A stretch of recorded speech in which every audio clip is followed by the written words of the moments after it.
Olha, a situação é muito tensa em Minas Gerais. A movimentação em pontos do talude, em Barão de Cocais, já chega a 16 centímetros. Essa informação foi confirmada nessa sexta-feira pela Agência Nacional de Mineração e, segundo o órgão, a velocidade de deformação na porção inferior da estrutura é de 12,9 centímetros por dia.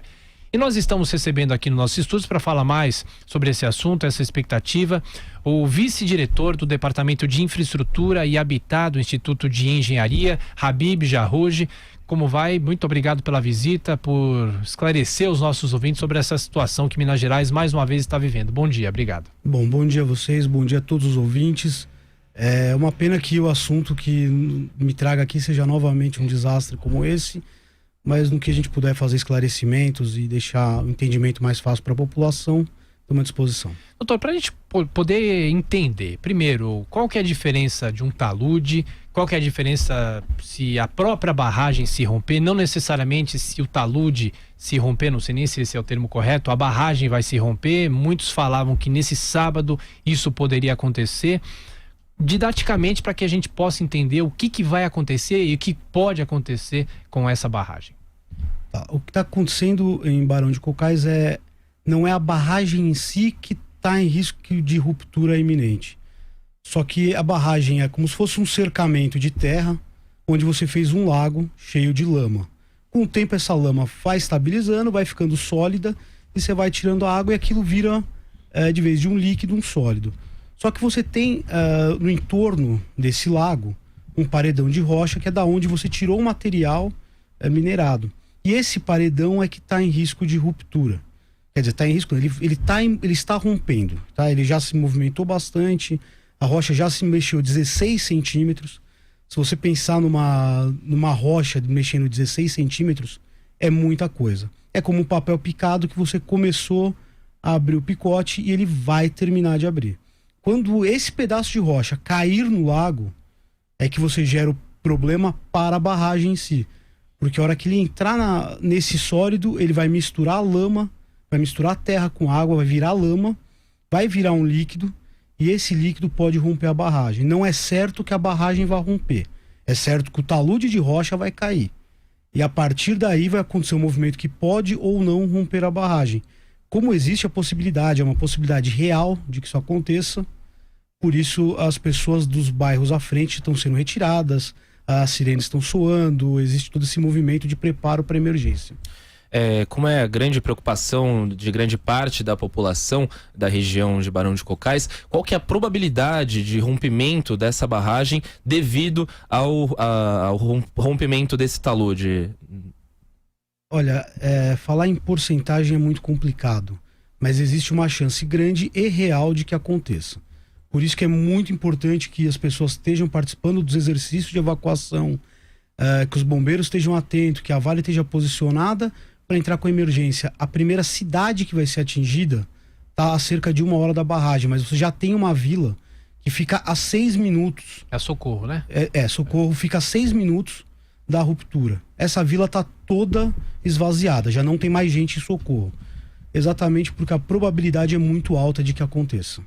Agora, uma outra dúvida: por que não foi possível evitar o rompimento do talude, e se a partir de agora é possível evitar que a barragem se rompa? Por que esse trabalho não pode ser feito? É muito difícil? Não tem estrutura de engenharia para isso? Na verdade, sim. Os trabalhos estão sendo feitos para evitar que a barragem se rompa. O talude, como eu falei, na verdade ele já rompeu. Você tem algumas questões, alguns critérios de engenharia que você poderia fazer uma intervenção, só que ela fica muito perigosa. Você colocar uma pessoa agora para trabalhar, fazer algum tipo de atirantamento, algum tipo de contenção embaixo desse material que está se movendo, é colocar em risco as pessoas que forem trabalhar. Então, você na teoria tem o que fazer, mas na prática é colocar mais gente em risco. Então, assim, essa pedra vai cair, e aí o trabalho na barragem é de segurança, é de tirar as pessoas. Um avanço do que a gente aprendeu com os últimos desastres, ao menos as pessoas estão sendo evacuadas. É importante deixar claro de quem que é a responsabilidade justamente tanto dessa possível contenção durante esse período de estudos para saber se uma barragem vai se romper ou não, e também da evacuação das cidades. A empresa responsável por essas barragens, ela é responsável também por essas atividades? É apenas o governo do estado? Com quem fica essa responsabilidade? Assim, objetivamente, existe uma lei, né, uma lei nacional de segurança de barragens, e essa lei é muito clara que o empreendedor é o responsável pela segurança da barragem, das suas estruturas de apoio, e em ocorrendo algum tipo de acidente, o empreendedor é responsável por todas as suas consequências. Na prática, o que acontece? Quem vai fazer a intervenção de resgate, de salvamento, se for necessário, é o governo do estado, mas depois o governo pode repassar para o empreendedor os custos associados disso, e nessa primeira fase prévia, o empreendedor tem que fornecer para o governo todo o apoio necessário. Quando a gente fala em apoio, a gente fala em médicos, psicólogos, ambulância, apoio logístico, comida, abrigo, tudo isso o empreendedor, né, o dono da barragem, tem que se preparar e fornecer para o governo, que via Defesa Civil é quem vai organizar e fazer os trabalhos efetivamente falando. Nós estamos conversando aqui no Jornal da Manhã com o vice-diretor do Departamento de Infraestrutura e Habitat do Instituto de Engenharia, Habib Jarrouj. Uma outra dúvida é a seguinte: o senhor fala que não necessariamente a barragem pode se romper, mas assim que houver o rompimento do talude, o rompimento da barragem pode ser imediato ou isso pode demorar também? Pode demorar um tempo, dias, até semanas? Como é que pode se dar essa questão da engenharia também? Olha, na prática é logo em seguida, tá? Não é instantâneo. Entendi. Mas estamos falando de alguns minutos, no máximo algumas horas. E horas algumas poucas, 2, 3 horas. Porque é o tempo da rocha cair, movimentar o talude, gerar uma poropressão, que é uma pressão de água, porque a hora que você transformar o solo em líquido, você vai aumentar a pressão no barramento e ele partir para a ruptura. Então, é a mesma imagem que a gente viu em Brumadinho, né? É exatamente a mesma imagem. A forma de ruptura é exatamente a mesma. Agora, quanto aos rios que ficam no entorno, na região, a questão da contaminação. As empresas responsáveis por esse talude, por essa barragem, elas já estão se posicionando quanto a isso? Olha, o que está sendo divulgado na imprensa e pelas empresas é que elas estão preparando algumas estruturas de contenção. Então você tem, por exemplo, algumas redes para segurar material mais grosso, alguns taludes de concreto sendo colocados para segurar um volume de material. Mas um tipo de ruptura dessa é impossível que você não tenha consequências para os rios no entorno. O material que está colocado nessas barragens de rejeito, ele é no geral inerte. Quer dizer o quê? Ele não tem um contaminante radioativo ou alguma coisa desse gênero, mas é sujeira, é lama, é pedra, e a hora que você rompe a barragem, tudo isso se espalha por todo o rio. E esse material vai ficar depositado no fundo dos rios e riachos do entorno. Então é como se você estivesse pegando uma caçamba cheia de entulho de obra e virando no rio. Não tem um risco de radiação, não tem um risco de contaminação por metais. A quantidade de metal nesse material é muito baixa. Só que você vai jogar sujeira, essa sujeira mata os animais, mata a vida marinha, isso diminui o nível de oxigênio, e tudo isso gera uma consequência que acaba matando principalmente os riachos no entorno e leva sujeira, leva material contaminado de sujeira ao longo dos rios até onde o rio for. Doutor, uma questão um pouco mais conceitual. Desde que tivemos a tragédia em Mariana, o país começou a discutir, o país descobriu que existem, né, as represas, as barragens, e depois veio a tragédia de Brumadinho em 25 de janeiro desse ano. A grande questão é, o Brasil errou ao escolher esse tipo de barragem? Isso foi feito muitas vezes sem fiscalização, o poder público foi conivente com isso que está acontecendo? E no caso dessa nova barragem que pode se romper, não era possível lá atrás ter feito alguma coisa para que isso não viesse a acontecer? A gente não ficasse nessa expectativa de que houvesse nos próximos dias, ou até hoje, amanhã, enfim, esse rompimento? Olha, são muitas questões, todas elas muito interessantes. Vamos começando por uma conceituação histórica. Até essas barragens que estão de rejeito feitas por método de montante são, no geral, todas muito antigas. E na época, você conseguia fazer as barragens, era o método utilizado por todo mundo. A preocupação com segurança era menor, estamos falando de 30, 40, 50 anos atrás. Então isso era comumente usado. Hoje, se você for observar as novas minas, elas costumam trabalhar com métodos que geram menos rejeito, elas costumam trabalhar com métodos mais seguros de erguer a barragem. Então, assim, no contexto histórico, quando foi feito, era normal, era usual ser feito. Ao longo dos anos, o que aconteceu? Foi gerando as barragens, as mineradoras, geram emprego e geram comunidades no entorno dela. E essa geração de comunidades não deveria ter sido feita tão próximo das barragens. Mas aí, por descuido do poder público, uma questão conjuntural, as cidades e as comunidades foram crescendo, foram aparecendo, tanto em Brumadinho, quanto em Mariana, quanto em Barão de Cocaia. São cidades altamente dependentes das minas. Então, se você for perguntar para os prefeitos, para as autoridades dessas cidades, se elas gostariam que as minas não existissem, eles vão dizer que não, porque sem a mineração, as cidades não existiriam. Então, assim, essa é uma conceituação histórica. Agora, na prática, barragens de montantes são os meios menos seguros de se fazer as barragens, porque você sobe a barragem degrau por degrau em cima de rejeito. Se dá tudo certo, maravilha, não tem problema. Se você tem alguma coisa que sai do controle, e quando a gente está pensando em mineração, pessoal, é importante entender o seguinte: a barragem não é o negócio. A barragem é, vamos dizer assim, um subproduto, como se fosse o lixo do processo de mineração. O depósito. Exatamente. Então ela não é feita com devido cuidado na maioria dos casos, como em uma barragem de água, uma barragem de energia elétrica. Essas costumam ser mais seguras porque elas são muito bem controladas, porque são o coração do negócio. Na mineração, é o depósito de lixo. Acaba sendo menos cuidado do que deveria. Então, historicamente, a gente vê que são as barragens onde tem problemas.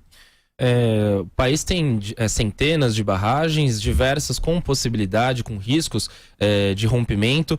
Eu queria entender um pouco sobre a questão econômica disso tudo. Existe a longo prazo uma solução para essas barragens, com centenas de cidades que dependem justamente dessas mineradoras que têm essas barragens no país? Existe uma solução a longo prazo para evitar esse risco, além, obviamente, das contenções, agora das reformas dessas barragens que existem o risco iminente de rompimento?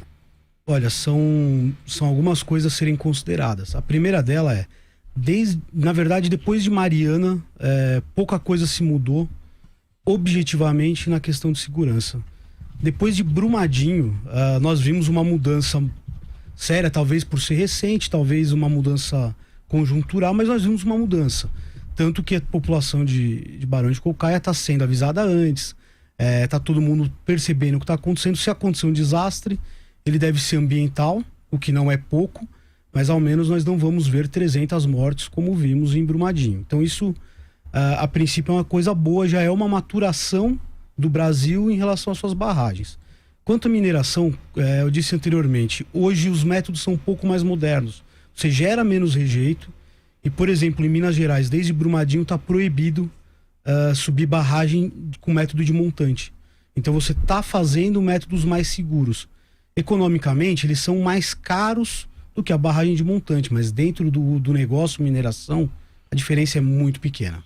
Então, assim, nós estamos protegidos por legislação nova e a cultura aparentemente está sendo mudada. Como houveram consequências de Brumadinho para cá, ao contrário do que aconteceu depois de Mariana, as coisas estão começando a tomar um rumo melhor. No longo prazo, você pode pegar essas barragens de montante, descomissioná-las, fechá-las, transformar em parque e colocá-las de forma segura, tá? No longo prazo tem sim como ser feito. O senhor é engenheiro e há pouco falou que as cidades foram se moldando no entorno das represas, das próprias barragens. Mas, por exemplo, eu queria que o senhor fizesse, se é que pode fazer, uma leitura sobre a postura da Vale, porque a Vale fez um refeitório, no caso em Brumadinho, que aliás hoje é dia 25, então o acidente está, entre aspas, fazendo aniversário, né? Para fazer um refeitório embaixo da própria represa, da própria barragem. A Vale é negligente, a Vale foi negligente, porque o que passa para para a opinião pública é que a Vale só está interessada nos lucros e em bonificar os dirigentes e não se preocupou, a empresa não se preocupou com os próprios trabalhadores e com os moradores do entorno, né? Olha, de fato, simplificando a questão, foi isso. Houve negligência, a forma como as coisas foram colocadas no projeto, o posicionamento não foram as mais adequadas. Isso é passível de ser colocado sobre a mesa. Tá? O que acontece, culturalmente falando, tanto a Vale quanto as parceiras da Vale, as mineradoras que trabalham em parcerias, essas minas normalmente são sociedades de empresas. Em vários lugares do mundo, empresas com padrão de qualidade e segurança absolutamente altos vêm para o Brasil e acabam rebaixando um pouco esse nível de segurança, a cultura de segurança das empresas, em troca de baixar um pouco o custo. E isso é um erro pela forma como o Brasil lidou sempre com esses acidentes. Se vocês pensarem de Mariana a Brumadinho, praticamente nada aconteceu, não houve punição, tá? A Vale teve que reservar um pouco de dinheiro, 2 bilhões de reais, foram contingenciados para as obras de recuperação, mas na prática nada aconteceu. Esse dinheiro está separado há 3 anos, não houve qualquer punição para as pessoas físicas responsáveis por Mariana. Para a pessoa jurídica, você imagina que a Vale tem centenas de barragens, centenas de plantas de mineração. O que acaba acontecendo é que às vezes é mais barato para a empresa ter um acidente a cada 3, 4 anos, gastar 2 bilhões em reforma, do que ter uma cultura de segurança em que ela gaste, de vez de ter 20 bilhões de reais de lucro por ano, ela passe a ter 18 bilhões de reais. Se ela gastar 2 bilhões de reais por ano a mais em segurança, do ponto de vista do negócio é pior. É mais dinheiro gasto em uma coisa que não trouxe qualquer consequência para as pessoas ou para a empresa mais sério. Então o padrão de cultura de segurança do Brasil é muito baixo em função da impunidade histórica que a gente tem. Na segunda-feira haverá uma audiência da CPI de Brumadinho no Congresso Nacional. E quanto a essa posição das empresas no Brasil de segurança, o senhor acredita que as leis também sejam negligentes nesse sentido? O que o Congresso pode fazer justamente para apertar um pouco mais essas empresas, para que elas não atuem de forma tão despreparada no Brasil na questão da segurança? Olha, nós temos uma lei de segurança de barragens muito boa. Tá? Teoricamente ela é muito boa. Em sendo cumprida nos detalhes, você não teria acidente em Mariana, você não teria acidente em Brumadinho, você talvez tivesse esse problema em Barão de Cocaia, mas sem nenhuma vítima. Então essa é a primeira coisa a dizer, a lei é boa. O problema é, a lei tem que ser cobrada. Temos que fiscalizar as empresas, tem que ter gente para isso. E feito isso, estamos seguros. A questão é, hoje a estrutura de fiscalização de barragens é muito pequena. É a questão da cultura de segurança. É aquela história, às vezes o que não dá voto não é prioridade de mandato, isso em diversos níveis para todas as cidades, estados e para a União. Então é uma coisa que nós temos que mudar. Entender que essas estruturas, quando estão paradas, ninguém ouve, nem chama atenção nenhuma, mas se tem um problema, o problema é muito sério. A probabilidade de uma barragem dessas ter problema é baixo, mas o impacto é muito alto. Então a gente tem sim que ter cuidado com a manutenção e com a inspeção delas sistematicamente. Fora de Minas Gerais, existem também barragens. E há risco também de rompimento em outros estados, outros lugares do Brasil? Sim, o risco é inerente ao método construtivo. Minas Gerais é normalmente o centro dos desastres por uma questão estatística. A grande maioria das minas estão lá, das minas feitas com esse tipo de método estão lá. É sempre área urbana, por uma questão da geografia da região, você passa a ter barragens de rejeito. Em outros lugares onde você escava para o fundo da terra, vocês com certeza podem ter visto em alguns lugares fotos de mineração, você vê grandes buracos abertos no chão. Não tem risco, você está tirando minério e está abrindo um buraco, não sobra o rejeito. Então não é o mesmo tipo de problema. Minas Gerais, em função da geografia, concentra praticamente 80%, 90% das barragens desse tipo. Por isso que a gente vê os desastres em Minas. É uma geografia que favorece a construção das barragens lá, é isso? É uma geografia que favorece a construção das barragens nesse molde, que favorece a mineração nesse local, e aí por consequência você tem a concentração do problema ali no entorno de Belo Horizonte, em Minas. e acaba tendo muito mais problemas ali. Agora, quanto à adesão aos treinamentos da população dessas cidades que estão na região de barragens, em algumas dessas cidades tem sido feito treinamentos, mas em algumas dessas cidades a adesão a esses treinamentos, a esses testes de evacuação e etc., tem sido bastante pequena. O que fazer justamente para que essa população se interesse e se importe? Porque, naturalmente, toda essa situação acaba mexendo no dia a dia, mexendo no bem-estar de uma população inteira de uma cidade, né? O que pode ser feito para que essa população se atenha à necessidade de segurança e das próprias ações para evitar uma tragédia como a de Brumadinho e como a de Mariana? Olha, como o risco é muito baixo de acontecer algum problema, isso acaba ficando longe do dia a dia das pessoas. Quando você fala em fazer um simulado, em colocar todas as pessoas da cidade, em andar junto com o corpo de bombeiros, você tem pouco interesse da população. Então são dois caminhos muito importantes. Um é conscientizar as pessoas da onde elas estão, quais são os riscos que elas correm, e isso vai fazer elas quererem participar. E do outro lado é organizar essas atividades de forma que elas sejam atrativas para as pessoas, que sejam bem divulgadas, que as pessoas possam se organizar para ir para isso. Então, se você organizar bem e conscientizar as pessoas no trabalho do dia a dia, do risco que elas correm, mesmo que seja muito pequeno, mas que o estrago é muito grande, elas vão participar. Mas é realmente, para ser justo com as pessoas responsáveis, é muito complicado fazer as pessoas irem para esse tipo de simulado.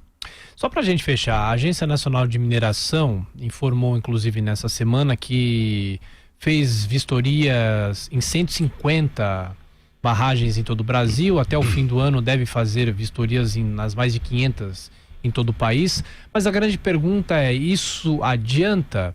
Porque não é só um esforço do governo federal, mas é um esforço dos governos dos estados, dos municípios. O senhor vê essa união de esforços para tentar evitar tragédias como a gente viu em Brumadinho e Mariana, ou ainda é algo muito incipiente?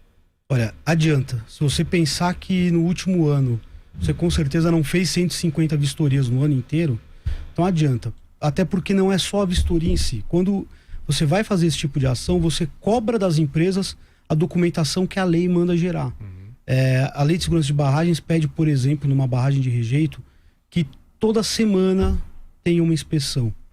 Todo mês uma equipe de fora da barragem tem que ir lá, olhar todos os dados de instrumentação, andar pelo maciço, procurar trincas, fissuras, qualquer indício de ruptura. Então, quando você faz esse tipo de abordagem nas empresas, você não só vê a situação atual, como você obriga elas a passar a tua documentação de segurança. Isso é importante. No Instituto de Engenharia, nós temos trabalhado muito numa campanha para que as pessoas entendam que engenharia não pode ser comprada como parafuso a menor custo o tempo todo. Engenharia é relevante.